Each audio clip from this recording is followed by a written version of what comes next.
Hey, everyone. Hey, Hello. Good morning. My Brenda. lighting, excuse me one moment. Rebecca. So nice to glad see you. you're here. So wonderful. Wow. And I see Tom and I see Daniel. How fantastic. Hello. Hello.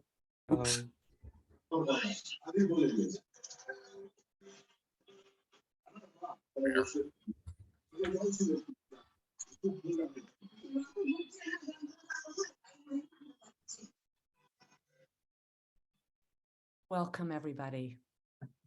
So I guess we'll wait just a couple of, maybe one more minute. Kate, let me know when you want me to start. I don't know how many people that we're expecting. For now, people are joining us, so let's wait a few minutes. Okay, sounds great. Good evening, everyone. Good evening. Hello. I'm sorry, I don't know how to pronounce your name. It's fascinating. Artem. Artyom. Artem. Artyom. Okay. Beautiful. I like a name that has the word art in it. Thank you.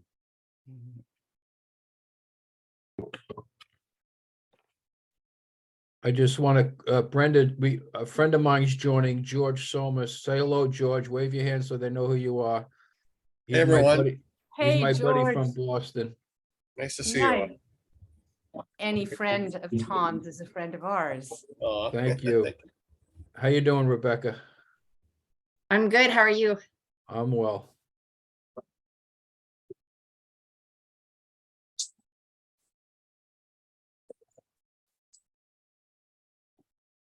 I actually have grown to really enjoy this first moment before a gathering starts where everybody's just kind of there, because you can't tell that I'm looking at you. So I can just like look to all my curiosity, because, oh, who's this and who's that? Especially for something. Yes. I'm sorry? I thought somebody said something. Okay. Please feel free to share your video. I think it really creates a more intimate vibe when we can see you. But if you can't, no worries. Welcome. Welcome, Andrea.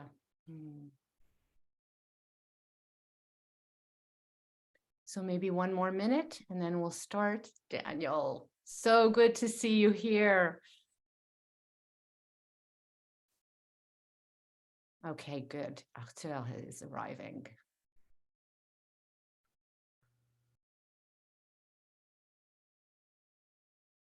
Artur, as soon as you share video, I think we'll get started.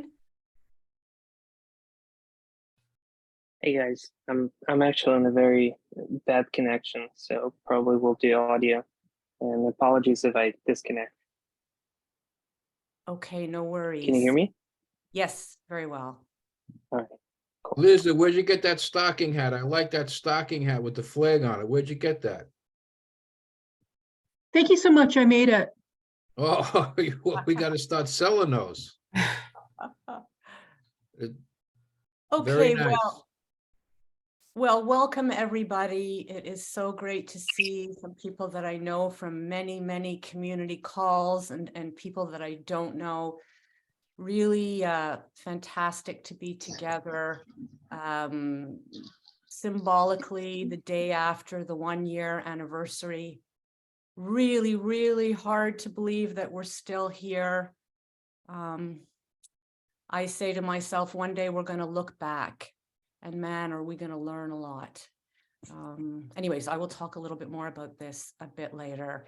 So I thought just by way of starting, we'll do what we used to do when we had regular calls, and that is just those who feel comfortable introduce ourselves with our name, where we are. Sorry?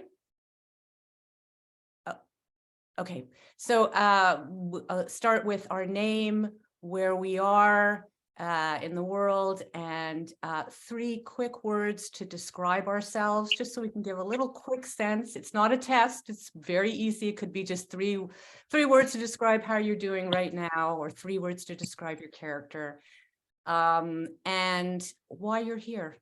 So we want to keep the answers pretty quick, and but just to give a taste of ourselves to each other. So my name is Brenda. I am in Montreal, Quebec, Canada. It's a very, very cold day today. I see, I guess, another Canadian. 3 words to describe myself are, I wrote them down because when I'm here, I'm too excited to think. Uncertainty, dreaming, and healing. And why I'm here is because I care. And if I'm going to be deeply honest, I sort of feel like what goes around comes around. If I care about you, maybe that means you'll care about me. So who would like to go next? Okay, Let go. me I'll go. introduce myself. Oh, go ahead, Artem. Go ahead. Thank you. Thank you. My name is Artem Solomacha. I'm a head of a charitable organization that's called Love for People. I'm from Kiev, and I'm helping with my volunteers to distribute humanitarian in the territory of Donetsk region, Zaporizhzhia region, and the near front lines. Thank you. And would you give us 3 words to describe yourself? My main job in Ukraine, I'm an associated professor of Kyiv National University on the faculty of law. And after war begins, I had before my charitable organization, but when war begins, we started to work. And of course, a lot of friends, connections, and UkraineNow is one of our main partners in our charitable foundation. Amazing. Thank you so much. Who would like to go next? Or you know what, maybe we could just call each other out. It might be faster that way. So I will call out Kate. Yeah, thank you, Brenda. Yeah, my name is Kate. Originally, I'm from Ukraine, from the city of Dnipro. So when the war started, I had to leave Ukraine and moved to Poland. So I joined UkraineNow in April, and now I am proud to be here. So I would describe myself as motivated, open-minded, and proactive person. So it doesn't matter what to do. If I can help people, I will do it. So it's just brief information about me. Thank you. Beautiful. Thank you, Kate. Beautiful. George, would you like to go next? Hey there. So I am a longtime friend of Tom Desmond. I live up in Hanover, New Hampshire, although Boston, Mass is kind of my center of gravity. And, you know, I'm in the finance community of Boston primarily. And Tom recruited me primarily to help with the executive MBA type program he is involved in, but also on a secondary basis. I've been trying to dial in some other folks I know from the finance community who are concerned about Ukraine and want to help with various humanitarian efforts. 3 words to describe me. I'm on Twitter. I'm a financier, millionaire, and geek. Sorry, please, if you're not speaking, please turn your audio off. Thank you. More like old Greek guy would be the 3 words to describe me. But glad to be part of this. Delighted to meet all of you. And, you know, like a lot of you, just want to be helpful in whatever capacity I can. Fabulous. Thank you, George. Rebecca. Uh-oh. So you caught me off guard. Good morning. I'm Rebecca. I live in Arizona, and I have been wanting to volunteer since the very beginning. I actually have made some friends in Kyiv, and I'm traveling back there to visit her family with her in July. So I'm hoping I can make some connections to continue volunteering. I would say my 3 words are, I'm a do-gooder. So this is what I do, right? I volunteer. And I also feel very encouraged and hopeful. Beautiful. Thank you, Rebecca. Always great to have you with us. Liza. Well, bonjour, Brenda. I'm Bonjour. also in Montreal. I'm a 3rd generation Ukrainian Canadian. Really, I have 1 word. Well, 3 words, I guess, but my main word is outrage. I'm so deeply outraged in my soul. It's giving me a lot of energy that I am channeling into doing whatever I can. I'm a technical writer, so I have been doing some writing articles, copy editing, trying to help out that way. And I'm also about to release a knitting pattern called Spirit of Ukraine as a fundraiser on Ravelry to hopefully fundraise. That's really about it. My other 2 words are healing and reconstruction. So I cannot wait for the healing and the reconstruction of Ukraine. Thank you. Shivers. You guys. So good. Daniel. Hi, yeah, I'm Daniel. I'm from Langley, Canada. 3 words for me. I'm a nerd. I'm a connector. I'm curious. I'm humbled to be here with all of you, and to see where things are at right now. And I guess that's why I'm here. It's good to reconnect in with this community and see where things are at. Thank you so much, Daniel. Volodymyr. Your audio is off. Sorry, yeah. Hi, everybody. Morning, afternoon, or evening. So I'm Volodymyr Artemenko. I'm professor of medicine. My specialties are OBGYN, ultrasonography, and a lot of other things. But so I'm healing the people. I'm in this movement from 2014. I'm situated and located in Odessa. I'm like 5th generation from the Odessites who moved here from very, very far. So passing through all the revolutions, through all the wars, and still stay stable in my native city. So despite all the opportunities to move around the world, I visited around half of them due to my specialty and working in a lot of the places, but I'm still here despite everything, trying to help what I can do, definitely with the possibilities of joint connections with my colleagues, with my friends, with whoever, just to heal even now, not waiting, and to reconstruct now, not waiting, and involved in a lot of things, like I'm also the expert of the Ministry of Health in the mother and child questions. So trying to do my best, and I hope it will work, as your colleagues invited me to join your community here, and maybe it will be really improving the quality of care what we are doing. And it sounds promising for me to widen the net and to help our ladies and children who really in these desperate times. So are now here. Thank you. Thank you so much, Volodymyr. And I think healing is a theme, right? And I agree with you that we can heal every day, all the time. And just being here for me has always been very healing and inspiring, to be amongst a group of people who share so deeply of themselves for others. On that note, Tom.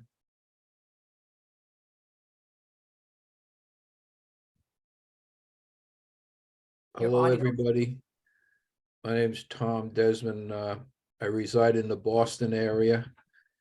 And I joined, I guess it was in March. I saw Artur on TV. I was screaming at the TV screen back in March. Actually, I'd been screaming at the TV screen every night from February 24th up until the time I saw Artur appear on Fox News, and he seemed, you know, his channel surfing, going back between CNN, just watching all the video, all of the coverage of what was going on in Ukraine. And I just happened to flip onto Fox News, and there was Artur. And I said to myself, well, this guy seems pretty measured, reasonable, nice approach. And then he mentioned that he needed an accountant. So I said, well, I'm going to send him an email as he requested on the interview. And I heard back in the next day, I think a day or two afterwards, and I've been with them ever since. I work with Kate and Iuliia primarily on doing financial forecasts for the organization, or helping out with them. I don't do them myself. We would do them as a team. And and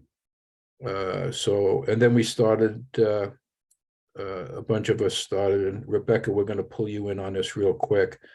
The MBA program for teenagers. And Kate and Iuliia are great organizers on OLAR. So they've really put together a nice program that I'm proud to be part of. And I'm pulling in a lot of my friends like George, who's modest in his description of himself, but George is what we call an investment banker in America, and he has a very rich background in finance, and his heart and soul are in the right place. Thank you, Tom. And to describe my state of mind as rage, there's only one word, it's just rage. Thank you, Tom. You are a pillar of UkraineNow. Valérie. Yes, I'm from Belgium, and I volunteered 2 years with Doctor of the World, but since the war and one first meeting with you, I decide now to participate to one of the event and raise money, because they're working hard there, especially about women's rights and reproductive rights. So yeah, I'm trying to stay close to that. And me in 3 words, it's resilient, but stubborn too. It's 3 words. We need a little stubbornness in this world, don't we? Yeah. Thank you. Andrea. Hi, everyone. My name is Andrea Lanou. I'm in Groton, Connecticut right now. I am a Slavist. I'm a faculty member at a small liberal arts college called Connecticut College. I'm excited to be reconnecting with this group after a long time not being active here, but I have been doing what I do as an educator. I taught a first-year seminar, a research seminar on Ukraine in the fall that resulted in a public-facing website, an educational resource on Ukraine. I'm planning a symposium, also a fundraiser on Ukraine for April 14th. Some top scholars from all over the world will be presenting. I've taken students to New York to visit Ukrainian Institute, Ukrainian Museum, Shevchenko Society. So doing what I can. I also took students, I was in Poland researching the refugee crisis, and I will be taking students again this summer, have taken some kind of small scale aid for people in Poland. Right now I speak Polish, I speak Russian, and I'm starting Ukrainian this summer. So I would say I'm honored and humbled to be here. I'm curious, I'm engaged, I'm open to learning, and I really always love building something new with other people. So thank you for putting out an invitation to reconnect. Thank you. Andrea's being modest. Connecticut, it's Tom here. Andrea's being modest. Connecticut College may be a small school, but it's highly esteemed. It's a very, very good school. Thank you. Very good school. Thank you, Tom.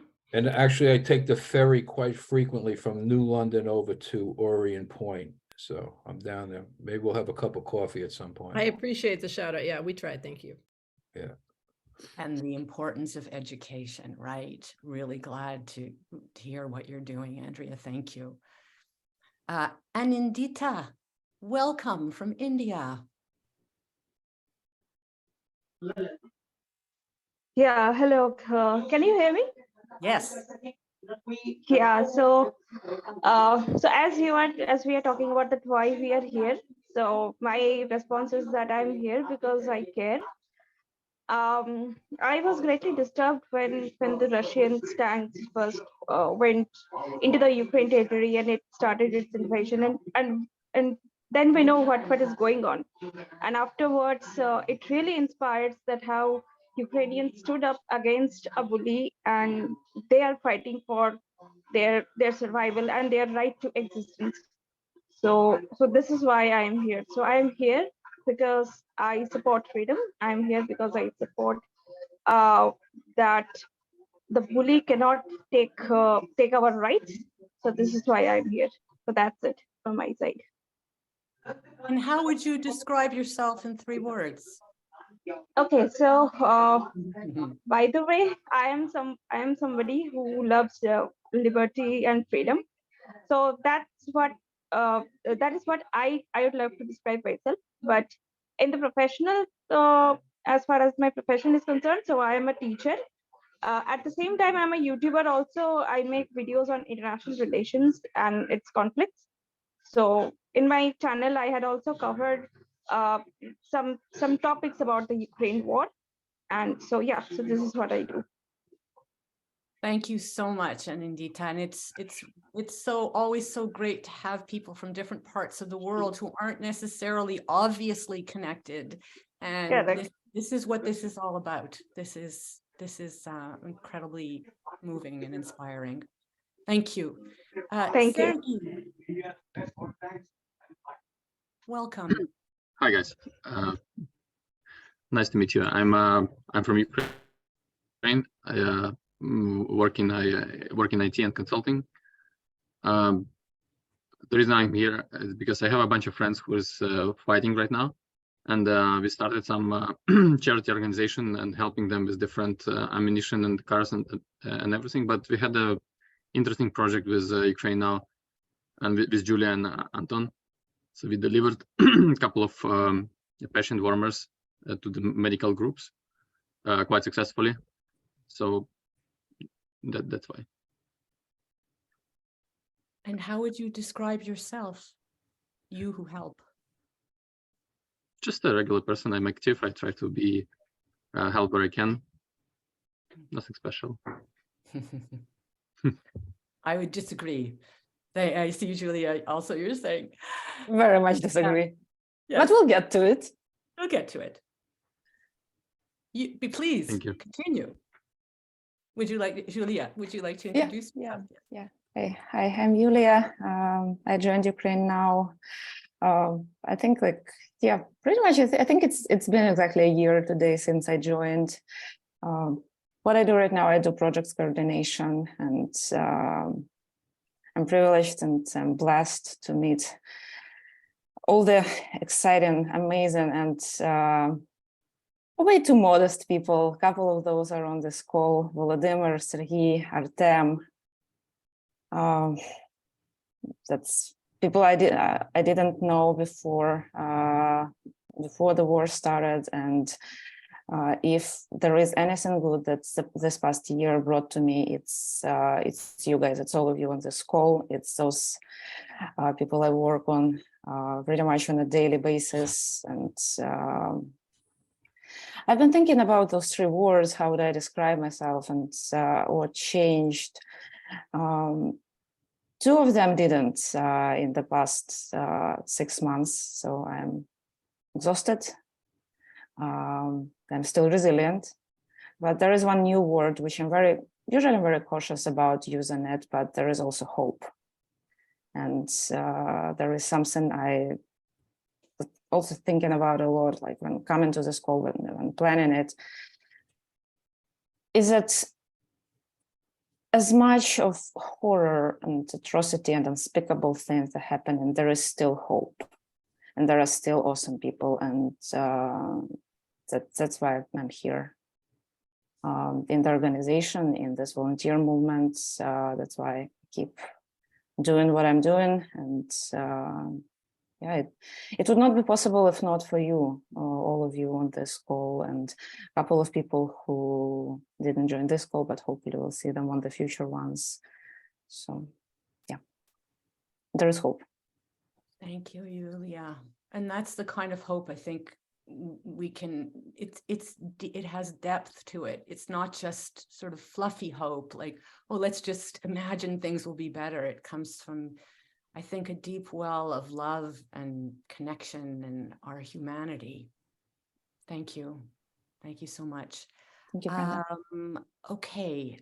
Iuliia. I'm not sure if that's how you pronounce your name. Iuliia? Lukowski? Lila? Oh, it's Iuliia. No? No, it's Iuliia. She's on mute. Maybe she'll join us I later. can't hear you. Whoops. Hold on a minute. Oh, I can't undo it. Yeah. Okay. Well, if you can come back. Gwynadi? Yeah, it's me. Hi, hello. Hi. Yeah, hi. Yeah, I'm Gennady.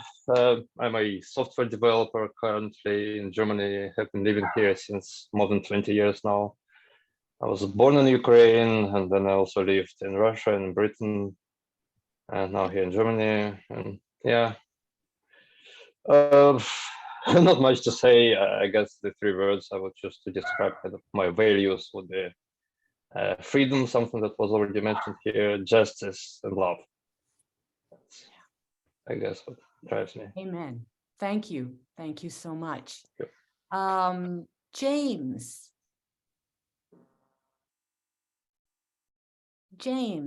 would you like to introduce yourself?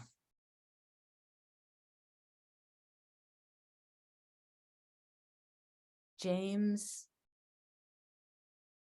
Hi. Are you not able to turn on your audio?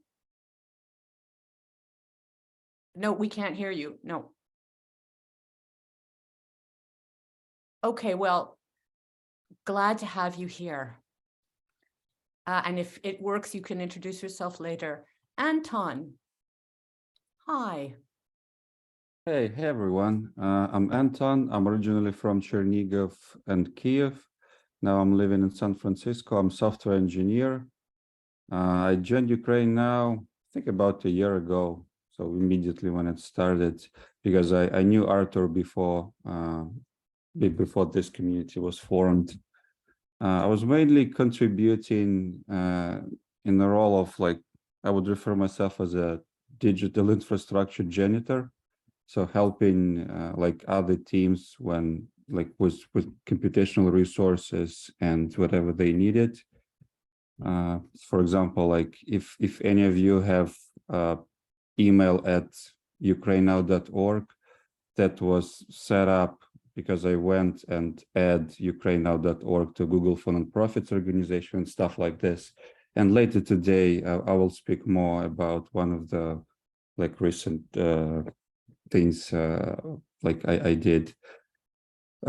Yes, I'm super glad to see everybody here, and I personally used UkraineNow community as this replacement for therapy for quite a while and stuff. So I would also like, I won't be as cautious as Iuliia regarding using hope as a word.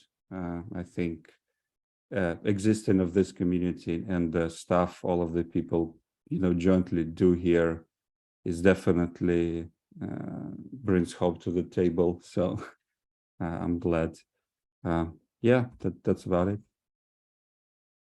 Thank you so much. Lovely. I think we have one last person. Oh no, we have two. We have Stepan and Kehinde.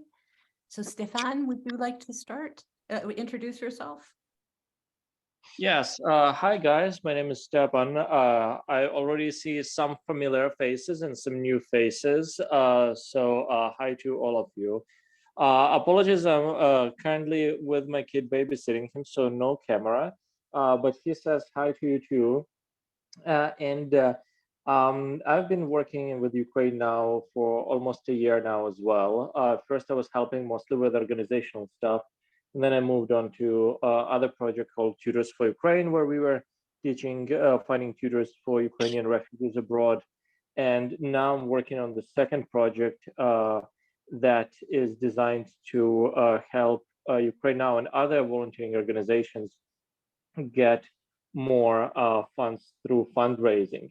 So it's still in the works. We are going to have an MVP in the next few weeks. So if you are running a fundraiser, I'm probably going to want to speak with you.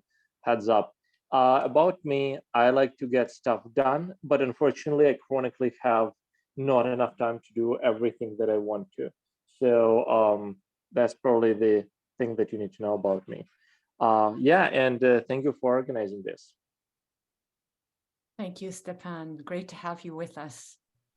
Kihinde? Hi, everyone.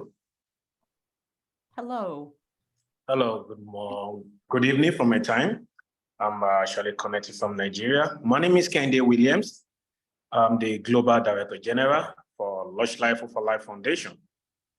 And so far, I've been a volunteer to join this group when I personally visited Ukraine myself on behalf of my organization. We are a non-profit organization where we went to donate.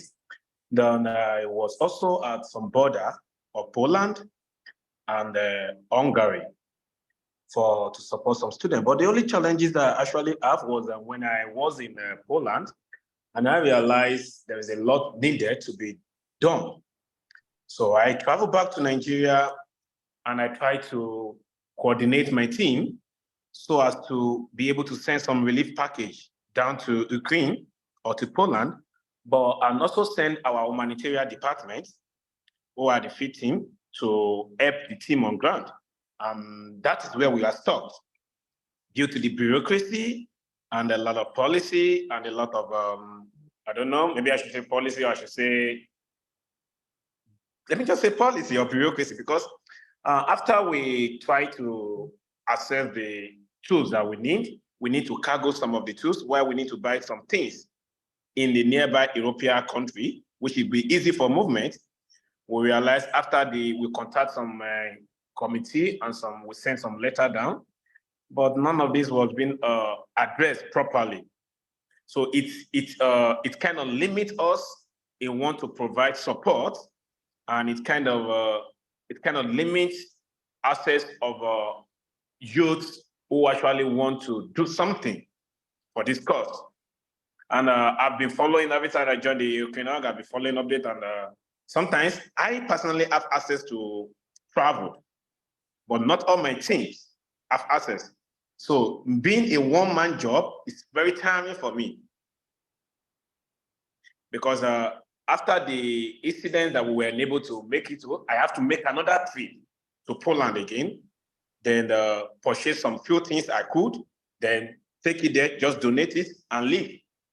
So I believe if we can have a team of work collaboration whereby we could be able to work together and effectively take impact and take actionable steps, avoid the bureaucracy and avoid every policy. If we see this team want to work, these are people that want to do the right thing, we should support them, guide them. If we need to vent them to be sure that their mission, their vision is the right course of the right vision, then we should support them and make their dream and make it possible for them to achieve and pass through the support they want to. Yes. Because I believe there are so many people out there who want to support more than they could, Yes. But they can't. It is very, very frustrating. I hear your frustration. I feel it. And it's a very imperfect world we live in, isn't it? Thank you so much for being here. Great to have you with us. Thank you. Artur, so how about, I'd like to introduce you to the man who founded UkraineNow, Artur Kilian. Hey guys, first of all, thanks everyone for joining in. It's impressive to see, again, some familiar faces, some new faces. It's also inspiring to see that more new people are still coming to our community call and connecting and voicing out those frustrations and those limitations of the world we're living in. But that's exactly why we created this organization, to connect the dots, connect people, be it for just, you know, having a place to speak about these common issues, or figuring out how to deliver humanitarian aid, or deliver you know, packages, or just find people that can help on the way to deliver things. It's inspiring to see our partners joining today, and Sergiy, Artem, it's a pleasure to meet you guys. And we've all been inspired by the reports and the progress that we've accomplished together. And those things are just you know, the ones that fuel those three words. It's definitely inspiration. It's been hopeful, and I would lie if I would not say that I'm tired myself, but hopeful. Thank you. Thanks so much. Thank you, Artur. Well, yeah, I'll say it one last time. You guys are amazing. I came on board to UkraineNow through Daniel, who's here, who introduced me to Artur. And, you know, at first I thought that the main and singular story was the story of what the Ukrainians are going through, really, which represents what all people who are invaded go through. But then I realized that there was another story that to me now, a year later, seems to mark what is happening throughout the world, and that is people helping people. There is something incredibly powerful on every level to be a part of an organization like UkraineNow, which brings people all over the world together. We haven't, you know, we don't know each other, and yet we are brought together, and we feel each other because we all share the desire to be of service. We all care for whatever our reasons. And this, to me, is the story of our world moving forward. We see so often how governments can be ineffective. And it's really, in many ways, up to us to decide what kind of world we want to live in. And I can tell you that my experience with you all has been, this is the kind of world I want to live in. This is the kind of world I want to join and put my passion and my heart and soul into.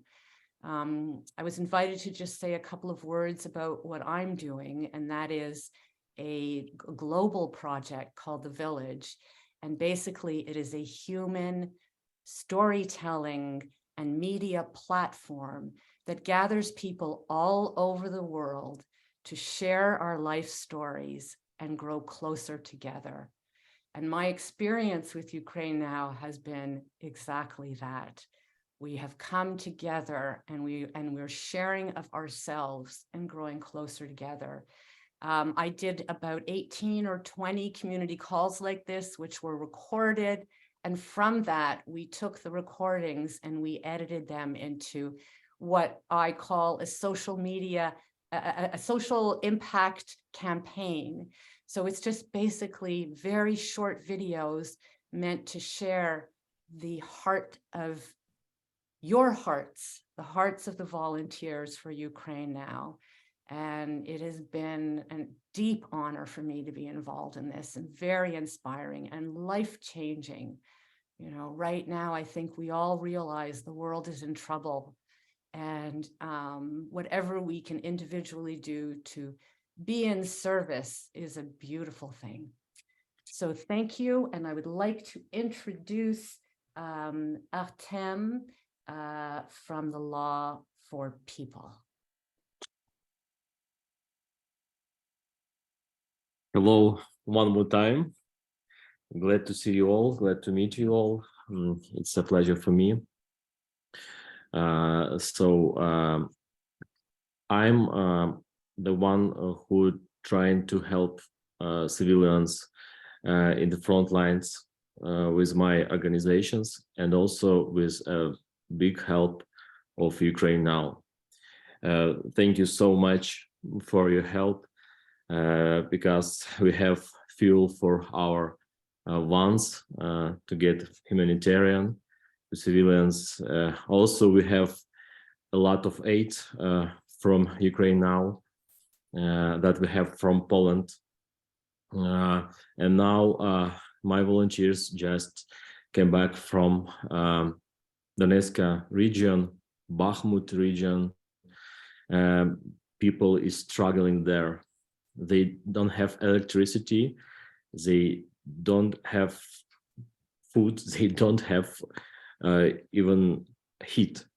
They live in like underground all these 11 months, more than 11 months, as they said to us. So we distributed humanitarian there one day ago, and they really need help there. Siversk is, I think, one of the towns that needs a lot of help. First of all, I think they need generators. They need some electricity. They don't have even, batteries for their gadgets. They can't charge their phones. They just live underground, and we have some gas burners left from past missions. It's the 24 gas burners from UkraineNow, and we distributed to these people. They were very happy. So they will have, first of all,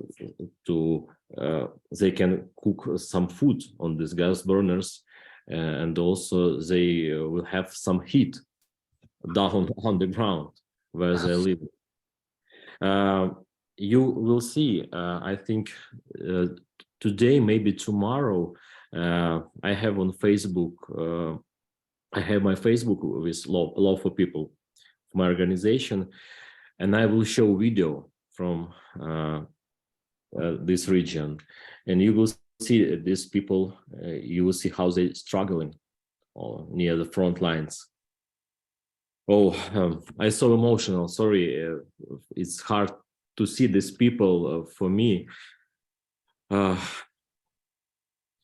but we hope. Emotion is very normal, right?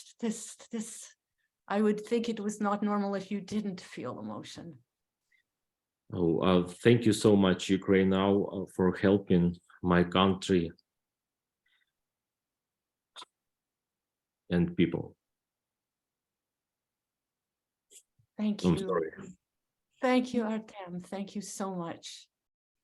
We're all humans, and I think that the world is Ukraine now, and yeah, and thanks to people like Artem, to his team, that actually in our organization, in our group, is stay impactful. And end of November, we launched the fundraising for the gas burners. We had an awesome call, thank you, Brenda, back then, and it was a huge push towards fundraising, and we were able to raise money and buy not even 200 burners as we planned, but 250. And there is a report on the website, Kate, if you could put a link to that in the chat for people to see.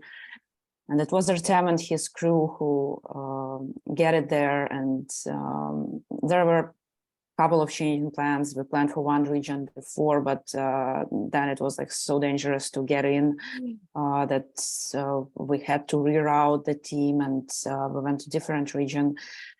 But there are still, like, the need is huge, as Artem said. Those people are living in like unspeakable conditions, unimaginable, inhumane, and bringing them, like, even this little simple thing. It's just a gas tank with like, a little burner on top of it. And before war, it looked like camping gear. Now it looks like a life-saving device. And yeah, Artem, I'm so proud of you guys and so thankful, grateful, and I'm so happy to know you. And so from all my heart, from San Francisco to Kiev, huge thanks to your team and to you for everything that you do. Beautiful. So we're going to go on then to Anton from UkraineNow to speak about Okay. Well, warmers. once again, let me share my screen. Hopefully it will work. Okay, can you see my screen now? Right? Yes. Okay. Okay, this Zoom thing is It's hard to perfect. work with. Okay, can you see it now? Yep. Okay, let me first start with some boring stuff. So as I said, for UkraineNow, I do this digital janitor type of work. So for the first year, so for 2022, we get quite a good support from both Google and Amazon regarding cloud credits, and we pretty much used all of them on the Google Cloud side of things. We got 15K grant from them, and then for this year we needed to extend it, and not very surprisingly, Google gave us another 5K for Q1. Amazon, unfortunately, we didn't had people to request more credits from Amazon, and the 9K they gave us for last year also expired. And in fact, for both Google and Amazon, we got this gap in January where we actually didn't have any credits, but we were still running things on servers. So we incurred quite a bit of funds as well. But again, luckily working with both Google and Amazon, we're able to get like payment relief for those charges. So thanks to both Jeff Bezos and Sundar Pichai from Google to essentially helping us out here. But to summarize, so we are currently using this 5K grant. It's still April 10th. As a result, I was kind of a little bit in a mood of, okay, we need to put our burn rate down because 5K is not that much. And I didn't know what we were running on AWS, etc. So as a result, we worked on kind of like reducing, so essentially pruning the workloads that are not needed anymore, etc. So we have zero burn rate on Amazon right now versus like burning about $30 of server credits a day. On GCP, we were running about $60 a day. Now it's down to 25. And there is still some work that will put it even like to the smaller amount. So as a result, we're right now in a kind of like tight situation in terms of, so we're running everything very tight. So we have opportunities to do something. So there are like budget allocations. So if you have any interesting ideas for apps or something that could simplify life of volunteers or like any project, pin me on Slack, and we have some resources. Also, we relocated our, like the NVIDIA donated to us a deep learning workstation, and we relocated to a new place that we'll be saving not even credits, like server credits now, but like actual money that UkraineNow was spending. So again, a lot of work was done to reduce the running cost of our community, and it's now at the lowest point possible, or at least kind of like 90% there. So we have now room to, again, start new project, etc., and be as efficient as we are now. Now let's move on to more fun stuff. So by the end of last year, I ended up actually doing some fundraisers and get into that game pretty successfully. And later on, Sergiy will speak more about like the request itself and what we're able to accomplish to do. But on my end, essentially, Sergiy from SVB Team, who is here on this call, I kind of get requests from him that there is a need for patient warmers, and these medical devices are needed in hospitals that are really like in the most affected regions. Essentially, those devices were expected to cost $1,500 or about, and we needed like 4. And I'm kind of like, okay, let's do a fundraise. And it was time-wise at the same time when Google was running. So I was running this campaign within Google, within Googlers, and it was Google Giving Week. And as a result of that campaign, I was actually like, we were able to raise 28,000. So much more than like 4 patient warmers. And it was end of November. And then I thought like, oh my God, this is like the best thing ever. Now let's just time to kind of get those devices and deliver them. And then since then, there was pure struggle to actually make it all happen, because even if you have the funds, they will arrive, later in December only.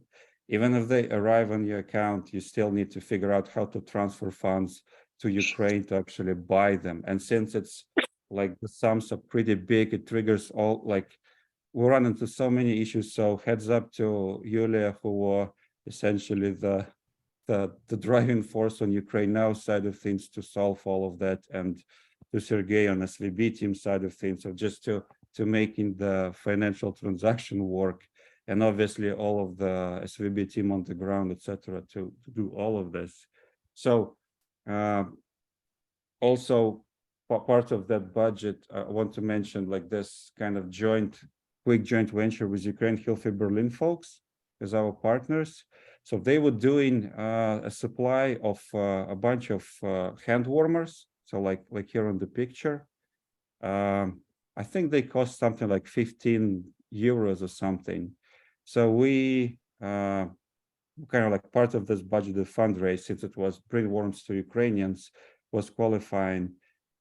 We chip in about 1,000 euros into the package, and we got delivered, I don't know, like 5 dozens of them from UkraineNow end, and they're already on the ground bringing warmth to hands of special people. Now another one that's so in late December we got first kind of tranche of those money, so about like 17K.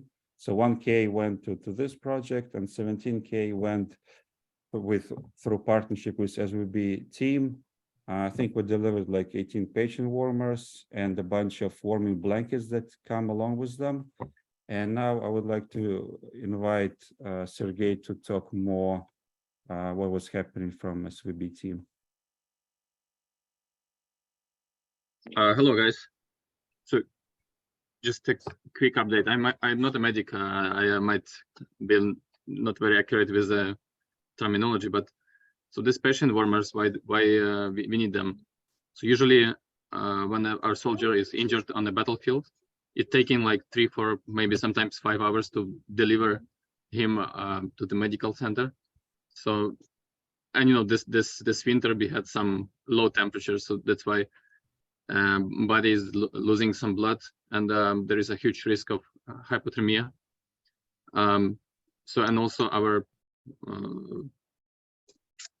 our body like have this mechanism of centralized blood circulation when we feed only like important parts of the body. That's why this warmer is helping to warm up the body quite fast, like within 10-15 minutes. There are also some specific blankets, so you can cover the soldier with a blanket and then hit the body, so you can save his arms and legs. Much higher chances to do that. So yeah, and we were able to find some good condition devices, like refurbished in Europe, in Germany, much cheaper than like much cheaper than new units and deliver them to Ukraine. Then we cooperate with a few medical centers and medical groups directly. So the whole project looked like this. We collected some requests from our friends from these medical centers. So we contacted mainly people who physically on a location and physically helping our soldiers to survive. So we collected those requests, approved with UkraineNow. Then we found a couple of suppliers, and we found one in Europe, in Germany, who did all the job. They assembled the delivery for us and delivered to Kiev. With the help of Anton and UkraineNow, Iuliia, all fundraising was done. So we had the two tranches. We had the two deliveries. One is like let's call it testing delivery. We received five warmers. Yeah, we had some issues with the banking because you know it's banks are always regulate have a lot of regulations, especially when we're talking about transactions in Swift transfers in dollars. That's why yeah, big thank you for Iuliia for her patience, and you know, we tried sometimes 2-3 times to get the money, and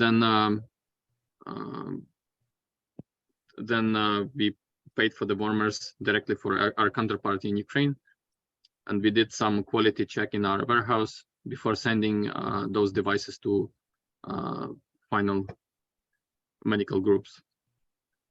So basically, on the next slide, you can see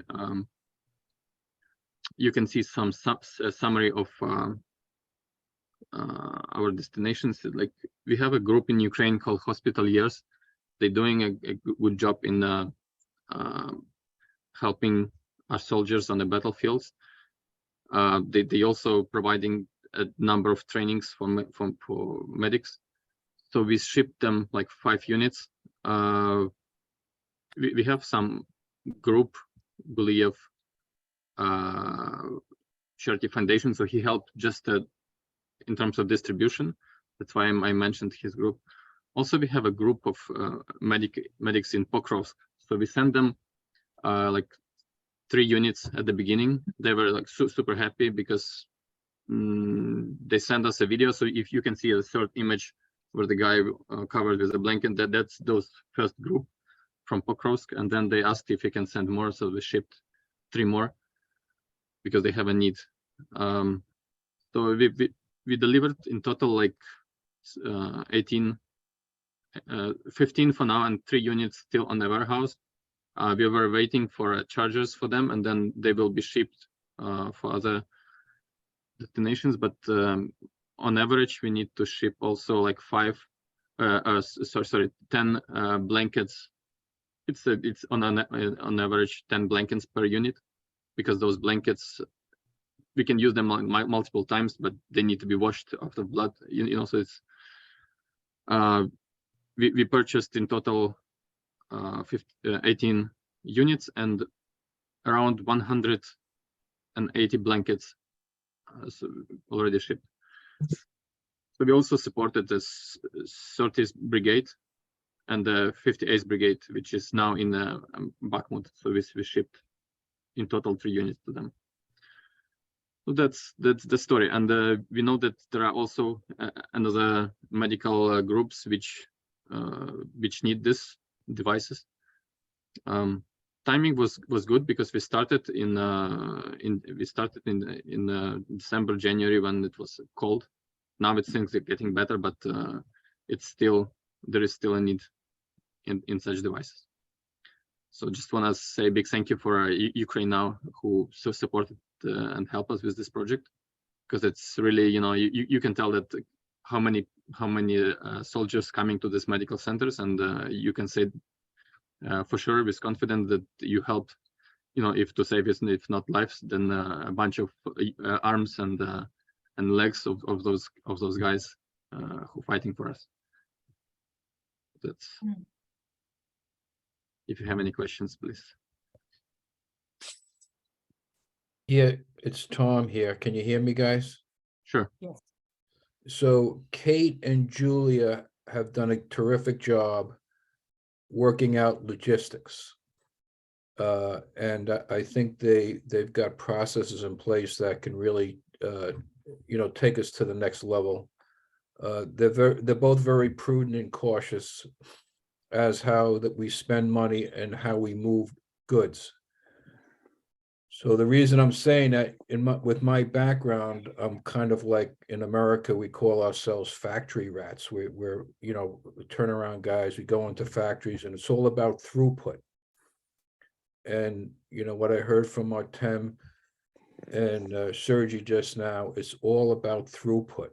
So that means we have to get these goods, some of which are more expensive than others, consistently and in a timely fashion to where they need to be. So there cannot be any interruption in the supply chain, which Rebecca, I think you'll agree with me. Once the pipeline is full, we have to keep it full so that the people that are delivering these goods are doing it consistently, and also they're not putting themselves at risk, because any interruptions in the flow of the pipeline can cause danger to those who are trying to manage it. So what the point I'd like to make after the long soliloquy I just made is that the more pictures that we get, we being, Kate and Julia and Elena and Ola, the people that do our media, the more money we can raise, because the way it's panning out right now, we're going to need a lot of stuff. And we have to get it to these guys that are sacrificing their lives and limbs and everybody else who needs it in a very consistent fashion. So we're going to have to raise a lot of money this year and probably indefinitely for the next 5 to 7 years. And the way we do that is reinforcing these good stories that we're hearing today from Artem and Sergiy and everybody else, and consistently keep that pipeline full. So we should post things every week up on our website. Artur's been sending out great emails and letters, and I'm part of the team that watches the numbers, and there's a direct correlation between the pictures and videos you guys send and the money that comes in. So we're going to need millions of dollars. This thing is just getting started. Go ahead, Val. I think I made my point. So I'll let Valeria speak. Go ahead. No, it's a question about the supply chain, because I'm from Belgium and I'm volunteering with Doctor of the World, and we're raising money. I'm raising money now for all of that, and they're cleaning. They are still in Ukraine, in country nearby, for cleaning operating room and make them ready. Maybe I can speak with them about that particular need. Can that help or not? Because I have no idea. I just know I'm close. I'm just 2 countries away. I'm in the same continent. They are working there. There are still team there. But I don't know if I can speak to them on your name. Who can answer that? Oh, Iuliia, yes. Yeah, let's have a chat, Valerie. If I will post my email in the chat right now, just send me a note. Let's connect sometime in the next couple of days and see what can be done, right? Oh, yes. And I'm gonna send mine if someone needs to. Beautiful. Thank you, Valerie. Yeah. Now we've got Kate and Iuliia are going to speak, and then any questions or comments, we can do that after Iuliia speaks. I actually have a few quick questions or slides to kind of close our story here. Sure. So to the point of what Tom was saying exactly. Like we still need to deploy next batch of patient warmers. We still left 3 in this one, and we still have budget to get a few more. I would definitely to publish this report on the website. Help in that department is very welcome and appreciated. I really enjoyed I really like one of the recent reports that UkraineNow did for gas burners. That was amazing, the framework, etc. So if those people who made that could help us out here to package this to the website, would be awesome. And of course, continue to fundraise. I also would like to quickly mention a new project that I'm getting involved, and we'll do some fundraise upcoming months. So it's the premise is this one. There is a town called Slavutic, which is a satellite town to Chernobyl nuclear power plant station. And it's a small town, only 17,000 people currently live there. And they got like more than 1,000 displaced persons were moved there due to the Russian invasion. And the challenge for that city now is that majority of jobs are related to Chernobyl nuclear power plant. And in order to work there, you need, at least some prerequisites. So some training should be done there. So I was reached out by a team of instructors there. They're based on filial of Kiev Polytech Institute.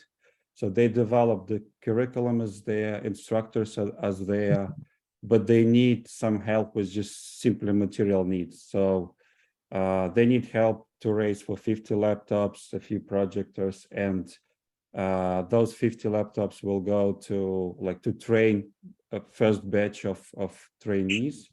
They will need also about $100 per trainee of overhead cost, etc. So who is interested to participate in this, please DM me on Slack at Anton, or just email me at my UkraineNow email. Okay, thank you for your attention. Thank you, Anton. Amazing work you're doing. Kate, would you like to speak? Yes, thank you, Brenda. So today I'd like to tell you about another successful project of our team and partners. Tell you about the obstacles we face and how we deal with them. I would also like to share with you like 2 sides of such projects. One of them is technical side and another one is emotional side.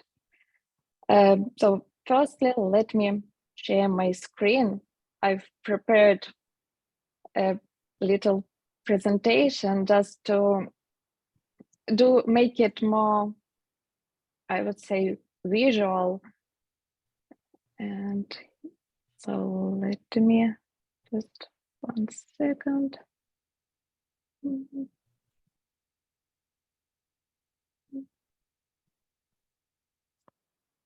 Oh, I can find the button. Yeah. Can you see my screen? Yes. Yes. Okay. So here we can see like a brief description of our project.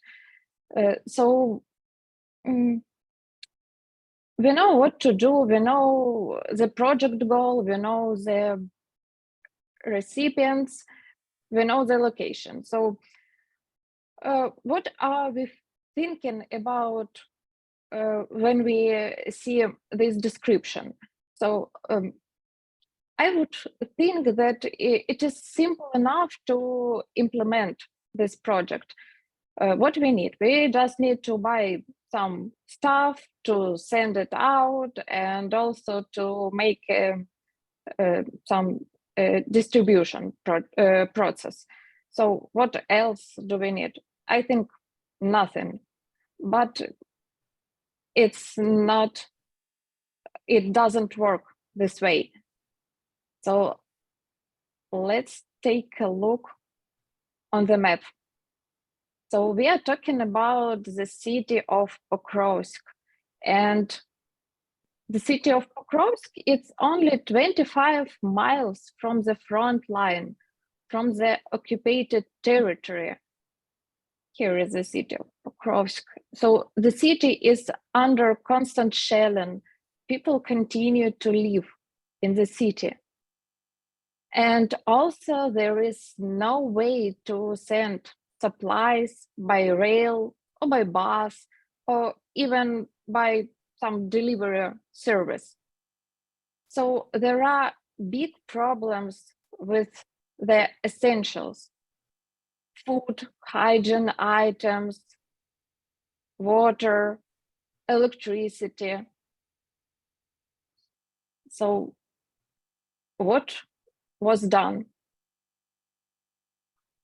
After receiving a request from the residents of the city of Pokrovsk, firstly, we gathered all the necessary information. So every project like this is urgent. The situation on the front line is changing every day, every minute.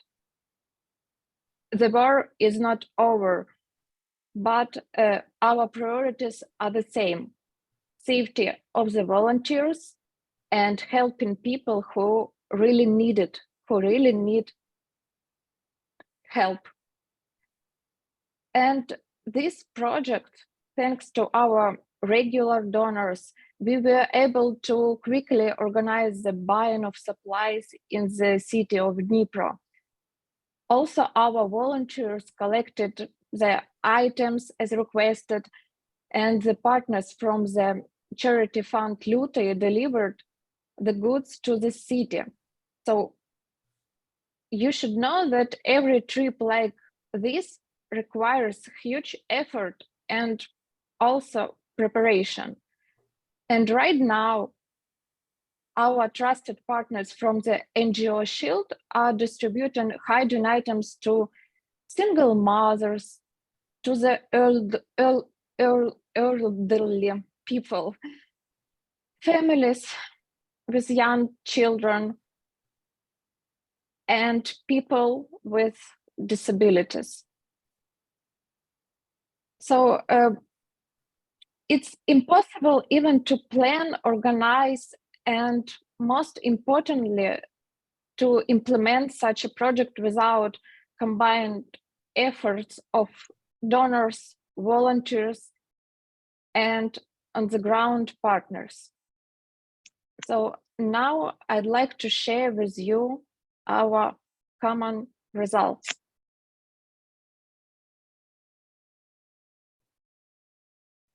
So as a result, hygiene items and baby formula were delivered to the city yesterday. And today we can already see the first results of our efforts. So just take a look at the pictures of the people. I can't even describe these pictures. I received these photos this morning from our trusted partners. And all that we faced, all the hygiene items have already begun to be distributed to people because these are urgent needs. They need it. And also, so it's so difficult even to talk about it. It's the emotional side of such projects. So there are no words needed to describe people's stage, people's situation and emotion. We can't judge them. We can't ask why they don't leave the city. What we can do, we can and must help them to survive. And I'm grateful to everyone who is involved to this project, to another our project, to humanitarian mission in general, to everyone who continue to help Ukrainian. And what I want to say, I believe, and I know we will do everything we can to continue to help people who need it. Yeah, thank you. I'm an emotional person too, and I'm really grateful and appreciate everyone who help us, who help Ukrainian, who help people. We must continue, and it's our life, and our life now, it's another life than we had before the war started. And I'm really thank you for all that you need for Ukraine and for Ukrainian. It's my native country, so I'm really thankful and grateful. Thank you. Yeah, just let me, I just want to make a comment real quick. I watched Kate and Iuliia and their partners pull what you're looking at on your screen together. I observed it, okay? You know, we have a weekly call on the finances, so I watched them pull this together.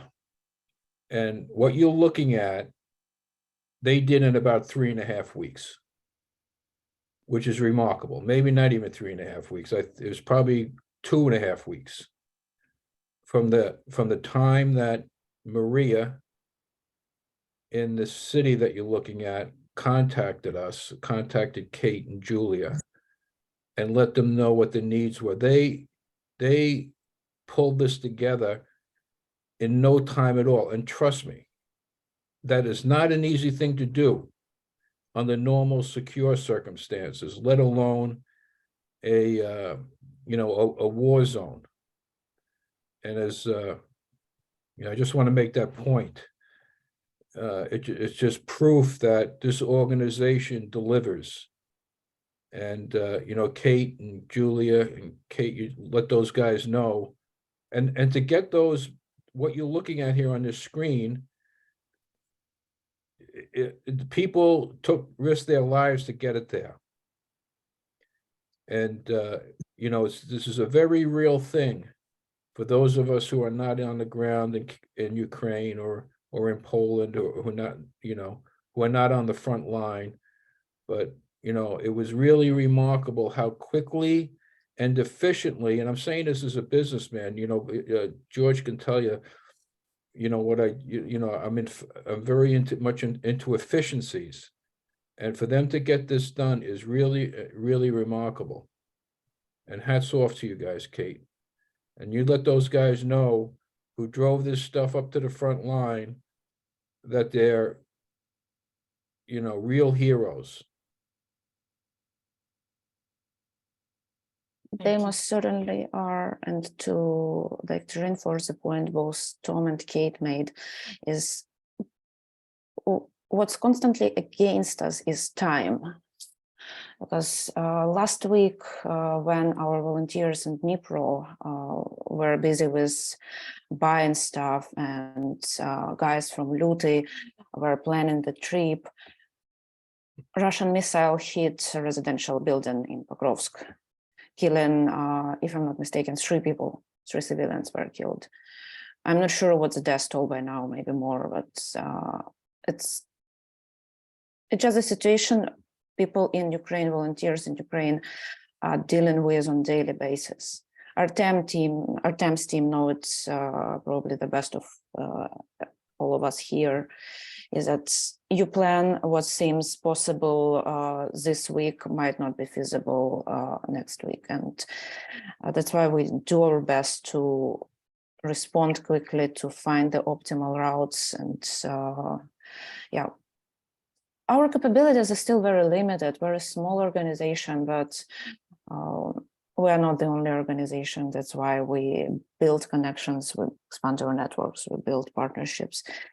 And this project that Kate is running now with the Shield, with the organization in Pokrovsk, is just one of the examples. And yeah, we will tell you more about it next week, hopefully when the distribution is done, and we'll do another report. So yeah, thanks to everybody on this call and to those who will be listening, who contributed to this project, who made it possible. Thanks to our partners. Thanks to Kate for doing it, because something we do not talk about often is the emotional toll such projects take. Like there is still feeling that you are running out of time. You're not helping enough. There are more needs than you can possibly cover. And there is still the question why people on these photos should live in the condition they are now. Why should they deal with their atrocities, like with these atrocities? And yeah, but well, we inhale, exhale, and we keep going. Once again, Kate, thank you so much, and the best regards to the team in Dnipro for doing it, for making it possible. And I think the sharing the emotional experience is vitally, vitally important. And Kate and Iuliia, you fill our hearts with your heart, and that connects us even more deeply and inspires us even more deeply. And that the scientists now know is what life is all about, is our connection to each other. It's incredibly moving to be here and to listen to you speak and share the amazing efforts that you're doing. Really, really, really something. Iuliia, did you have more you wanted to share? Just a couple of quick updates.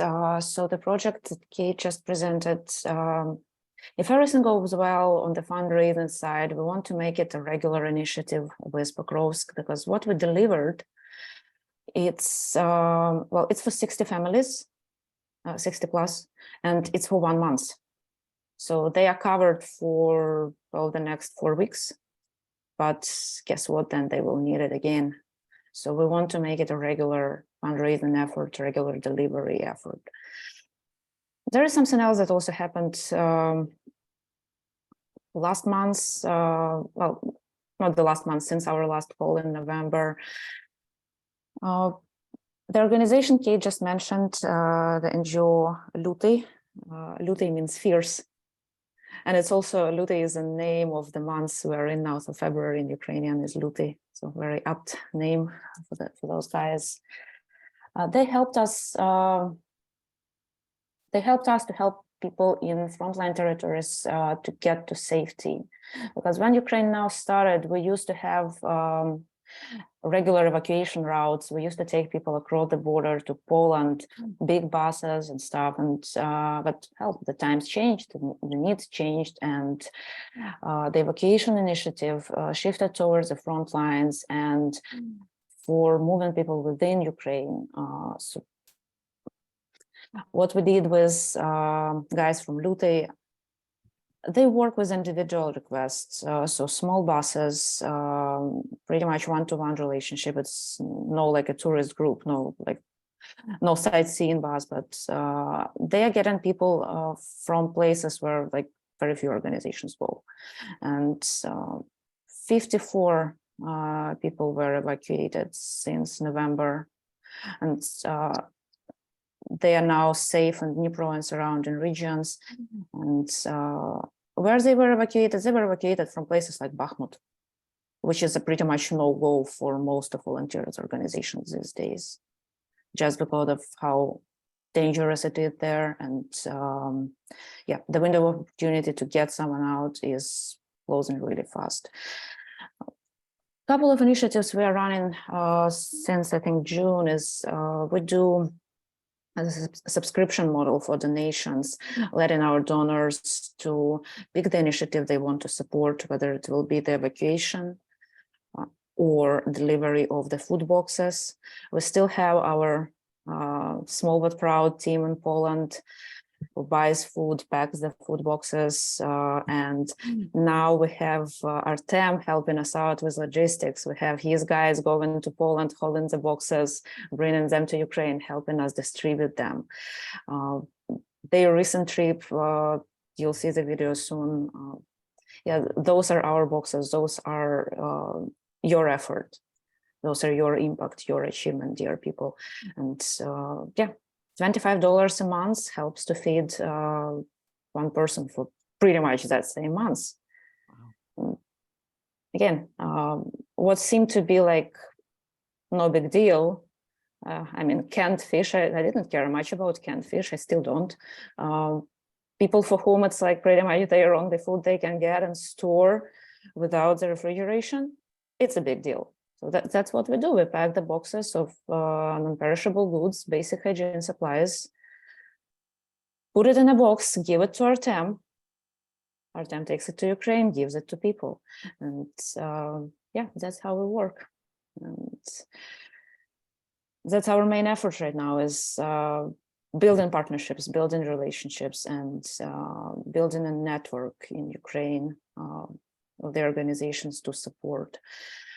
Another thing we want to do on the regular basis is Volodymyr here and the hospital he's working with, they have helped great number of displaced people in Ukraine, in addition to all they are doing like on a regular basis as a regional hospital, as a city hospital. They now have a lot of internal refugees among their patients, and even basic medicine that's used in maternity ward is scarce these days. And next week we start a project with Volodymyr to send a batch of specific medication to the hospital in Odessa, and yeah, to help them do their amazing work they are doing. So stay tuned, keep an eye on our website. We'll have a lot of interesting stories to share. And usually I wrap up my talks with the usual call for donations, for volunteering, for ideas. This one is a little bit different. I'm not going to ask you to donate or to share the donation projects. What I want to ask you is go check that report about the gas burners. Go check Law for People Facebook page and share. Spread the stories of hope, of resilience, of impact, of very little, of even very small actions like pressing the share button. Helps us spread the word, help us raise the awareness, help us keep the Ukrainian topic on the first pages, or at least in the top of search algorithms in the social media. And back to where we started this call is the hope, right? And healing. That's what we need, and that's why we do these calls. That's yeah, that's why we keep working and supporting each other. And yeah, my closing remark would be is let's share more stories of hope, of healing, of resilience, impact, support. Let's support each other. And once again, you people are incredible. And so you keep me going, and not only me, we keep ourselves going, each other going. And I'm really proud and blessed to be one of you, to be one of this group, and to be serving with you. Thank you.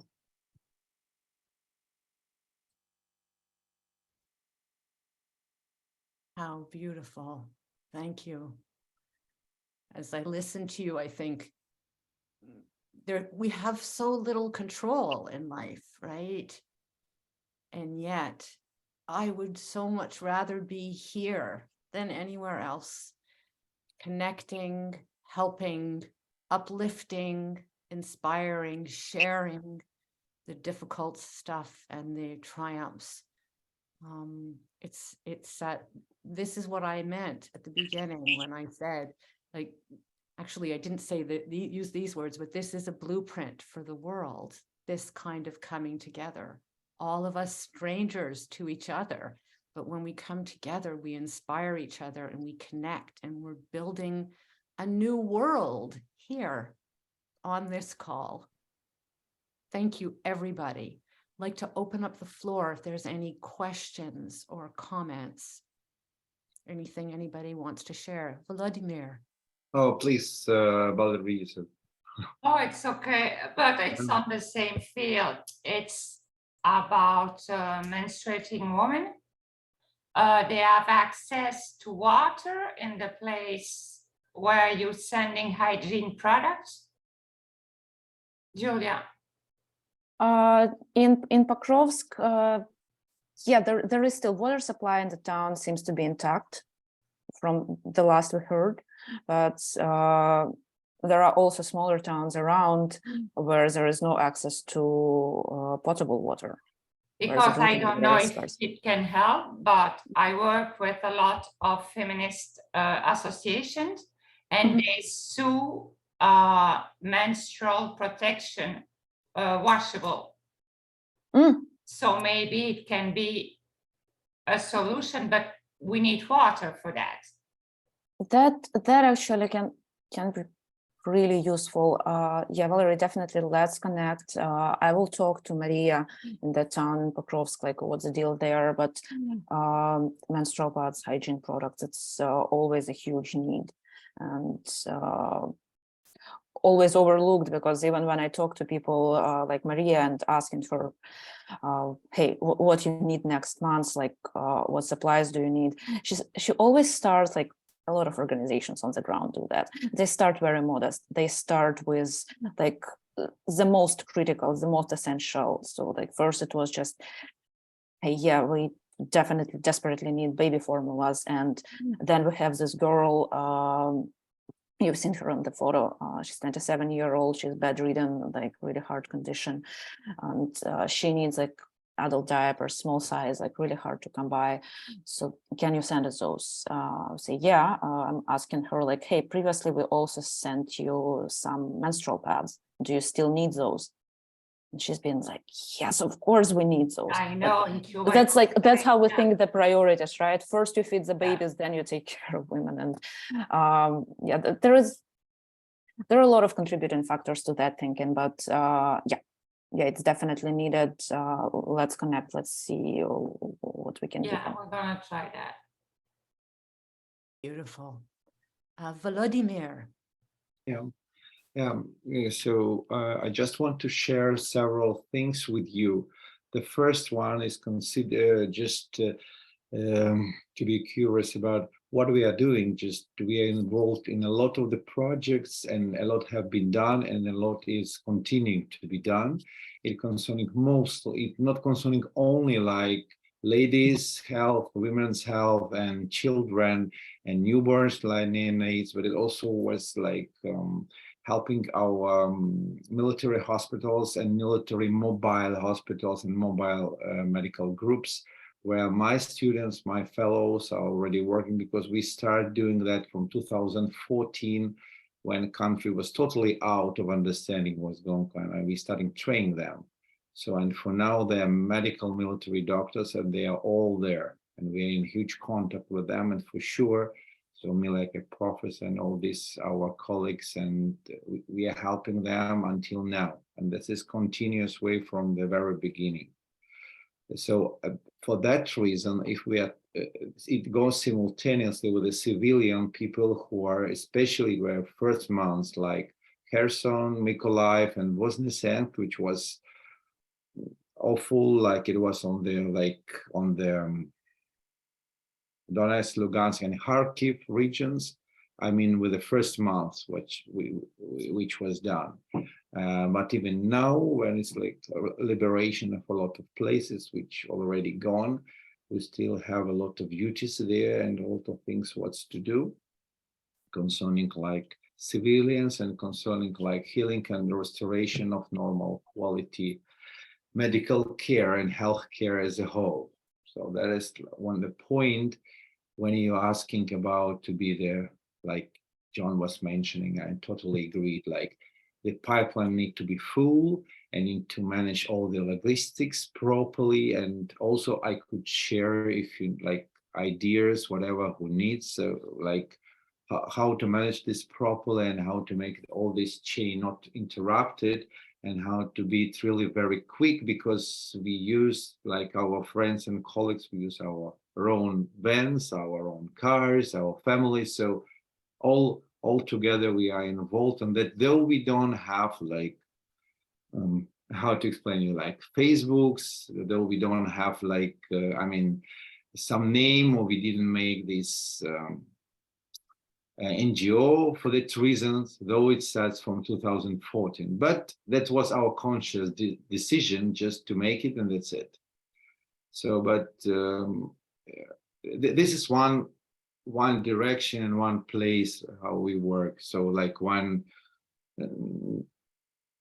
just for you to understand what we're doing. So parallel with that, all my colleagues, we are treating people like a clinicians, taking care every day, admitting patients, like for delivering, like labor or C-section, whatever. So my other specialists, like dealing with endocrine, like oncology things. And definitely, as we have a lot taking care mostly of the whole southern region, including like Kherson, Mykolaiv, Odessa, and Odessa is very big region, which lasts until Moldova and Romania borders.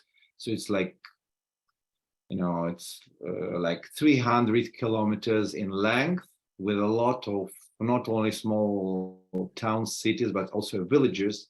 So unfortunately, we have like places where we have several villages where a lot of people now with the IDPs are concentrated, with with a total lack of the simplest healthcare, and also with when we are talking, we are especially caring on mothers and children who are out of men for different reasons, because they are dead, or because they are on the front line, or because it was even before that they were single, and or the children who are orphans. And also they're in special places, because not all of them moved already out of the country, and you know that also. So that is like different direction. And also me personally, one of my clinical hospitals where I'm based more than 25 years already is the maternity hospital, and we are like in Odessa settled. We are only one who have like a real bomb shelter. I mean, from the Cold War period, which it's really safe. I mean, and we need to refurnish that. We already performed labors there and make operations there, because all my colleagues who are here, who are residing now in Ukraine, they know how many times you could hear the sirens and these attacks, and you need to move there and back. So for the reasons, even if I'm personally not moving, but all this like newborns and all this. So if we'll have the time, like maybe next call, I could share with you like really things like with videos and pictures, what is really done with that under that conditions. I think it will be much more useful just with my figures or with my talk, what I'm like doing now. So, but you need to spend some time on that. So, if it will be possible. So, Iuliia, okay, so absolutely. Agree. Yes, absolutely, we are doing that. Time, and that is because I could take like from my personal point of view as a human, like a doctor who make like conscious decisions with my family to stay here and not to move, and I could explain the situation like a professor from the university. This is another thing, and I could talk about, for example, the mother and child health and healthcare in this, like an expert of the Ministry of Health on the country level. So maybe it will be interesting for you to understand what's really going on, like from the field, going upper and upper, and you will be better understanding the situation as a whole in the country and what are the real needs. And I appreciate very much the possibility that you invite me here to be like, and to spread this information, to know what we are doing and to have the new ideas, what we want and how to help. And also I am at your disposal to share any experience, how to deliver, how to make it quicker, because that is really the time factor. Today they need it as we have it, for example, as you have it now in Pokrovsk, yeah, or we have it in these villages in the Bosnia and Mykolaiv. So they have these people and children there. So for these 2 or 3 days without water, whatever, food, without nothing. So then during a week, we're mobiling and we're transferring them to another place, more safe, you know. So there is no need to supply here. So, but it's really a lot about timing and very, very important things. And moreover, you know, unfortunately, a lot of people who are involved in the system, so they are writing the lists, they are writing, you know, a lot of things. So we need. But unfortunately, I have seen in some places the very not good things, like there are stocks of something in that place, yeah, and it's really in a stock. Nobody's using that. In comparison, that somewhere there is tremendous need of that food, of any medications, whatever.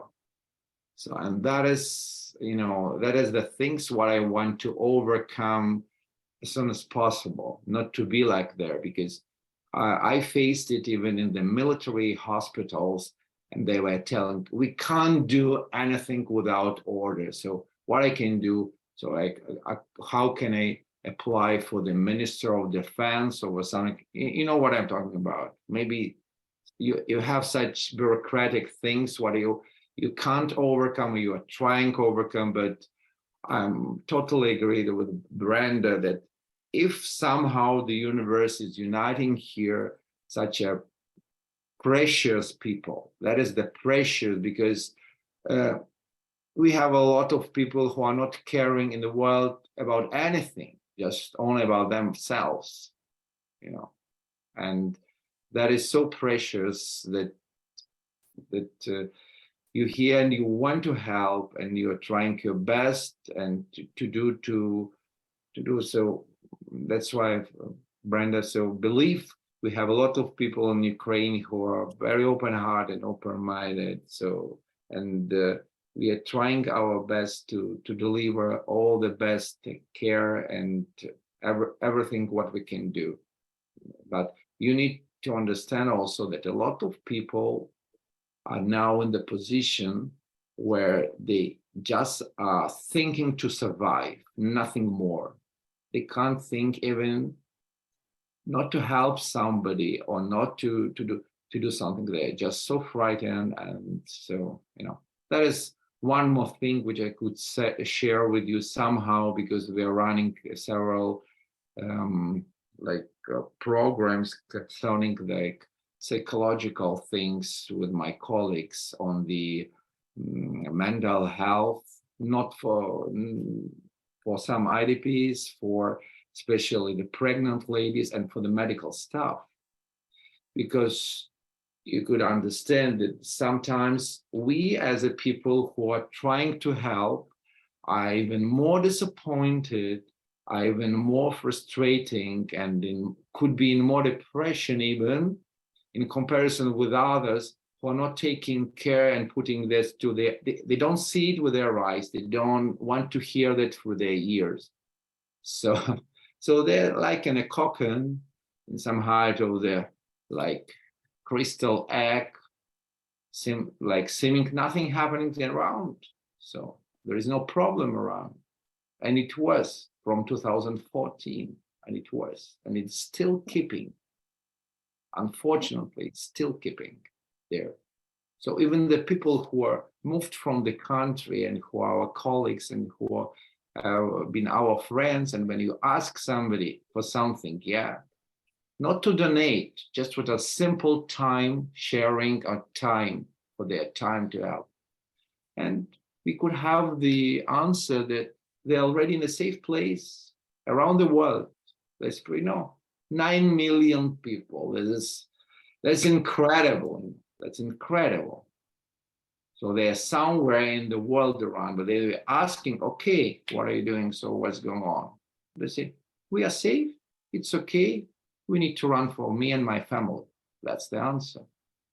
So, and that's why for me, it's much, much more precious. And I'm also applying to Brenda because that is the amazing, your understanding. If people around the world would understand that there is no, like the child who is for some other family. So this lady or this guy, so who is from others, so that we are all in one circle. We are all in one, like, Same boat. And not same world. No, it's not exactly the world because they are living in different parallel reality. They are living in different reality. I saw it and I'm seeing every day. So there's different reality. So, but we want to make our own community and our own reality. So, and somehow it's not like infection disease, like love and happiness, joy and gratefulness. This is spreading and this is like also infecting others. They can't do, it will be not possible for them to do like something wrong against. So personally, me and my colleagues and my teammates, so we believe in that, because otherwise it's no reason to do that all. So I'm sorry I was too long and emotional, but thank you so much for that. So if we'll have time, I will really put you like this frame of really inspiring, because for me, like the person who is staying on the gate where the child is coming to this world, so that is the most inspiring thing, like life goes through death. And I put this like a motto for us, so that this is the most inspiring thing, that my patients are becoming pregnant, my patient, even they will come out, they went out of the country, they're continuing to be pregnant, consulting with me, and some of them even returning to deliver babies here in Odessa, not staying there, because they want to be delivered in their own city, in like with their good specialists. So, okay, thank you so much. God bless you, doctor. Thank you. Wow. That was amazing, right? Right? Well, This now is I the- know why I'm on this call, doctor. This is the new world order. This is it. Yeah. Because, I mean, here in the West where I live, in North America, this, what's it called? Rugged individualism, right? I can do it myself and for my people. And as far as I'm concerned, this is what is getting us into so much trouble, because we're not thinking of the collective, we're thinking of ourselves. And to listen to you, Brenda? Volodymyr, is so powerful, to hear you speak of the collective. Yes, Liza. The reason why our Ukrainian ancestors survived here is because they helped one another. Like my grandparents have a ton of stories about that. People arrived here, they did not know the language, they didn't know where to go. The community helped each other, that's why they survived. That's really amazing. And if I may throw this in here, just over 100 years ago, my grandmother and some of her family escaped for their lives as traumatized refugees from Ukraine, Jewish refugees. Ukraine, which was Russia at the time, was a nightmare for my family. And I find myself 100 years later here, deeply, deeply connecting. And I just want to say that to you, to like how if we look through the eye of history, you know, how things can change. I don't think my grandmother would understand why I'm here. I do. I feel this is really, really important. It feels incredibly healing for me. So, you know, there's so many different experiences that we have. And if we can find our way, Volodymyr, as you say, to love and to helping each other, I think that's the highest we can get in this life. Would anybody else like to say anything or any questions in the last few minutes that we have? Valerie. Just about what you say about your grandmother. I'm living in Belgium, but during the war, one side of the street was German, one was Belgium. And my grandma will totally understand what I did now because she did the same. So maybe it's different countries, I don't know. But if your grandma didn't understand that, mine will for sure. So we're gonna keep going up and make them proud. Fantastic. Thank you for that. I just want to hug you all, and Kate and Iuliia, what you're doing, you know, I feel your hearts. Your heart is mine. I feel it in my heart. And I send you all my love and strength, all of you, to do this great work. And even if it sometimes feels like, and I'm sure often it's not enough, the need is endless, but it is enough. It is enough. Every single thing that we do is helpful. Yeah, And that's what makes our lives, right? We can't, as I said before, we can't control everything, but the quality of our day-to-day life, that's our decision, where we want to focus and put our energy and our love. Yeah, and Brenda, on that point about Iuliia and Kate, I think we really have to support them and shore up, as we say in the States, all of the infrastructure that they've laid down, so that Artem and the doctor, the good doctor, and everybody else doesn't have to worry about little things, and we can keep that pipeline filled. So there's you know, in the year that we've been in existence, a lot has been done that you really don't see. Okay. And, you know, just the communication, and this year is going to be a big year in terms of demands placed upon us. And thankfully, we have the beginnings of being able to meet that demand. The demand this year is going to be much greater than it was last year. Okay, because the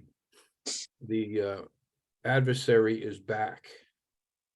So we just have to really shore up what Kate and Iuliia and everybody else have laid down, get that pipeline filled, and keep it filled. Thank you, Tom. Anything else, Iuliia, Kate? Anything else? I just want, oh, sorry. Yes, go ahead, Artem. I just want to thank you for inviting me to this amazing community. It's an honor for me, and I just want to help to my country as much as I can, and thank you so much, UkraineNow, for helping my organization to distribute humanitarian to civilians in front lines. Thank you very much. Thank you, Artem. And yeah, just a little fun remark. When we think about what keeps us going, something me and Kate found out recently is we developed a habit to check for the photos from Artem's team. So what keeps us going is photos of babushkas with food boxes. So Artem, thank you so much. It's been really inspiring, and it means way more than you probably thought. Keep those photos coming, right? When we see with our own eyes, if we can't see it in real life, but when we see it in an image, it's, what did they say? A picture tells 1,000 words. Yeah, you will see a video from our trip to Bakhmut region. You will see desperate people, really. They're living underground all these 11 months. You will see all of this on video. I think maybe today or tomorrow on my Facebook page of my organization.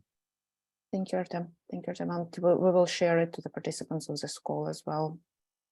It's important to keep, to keep this reality check, to check the good, the bad, the difficult, the inspiring, and something that we realized, like after being in all this volunteering stuff for about a year, especially living abroad, being so far from where the stuff is actually happening, is how isolating it is. Well, at least that's my experience. And when we started, there were so many people jumping in to help, doing something, and so on. And now, probably several months ago, I realized, just looking at my own circle, is that everybody have moved on.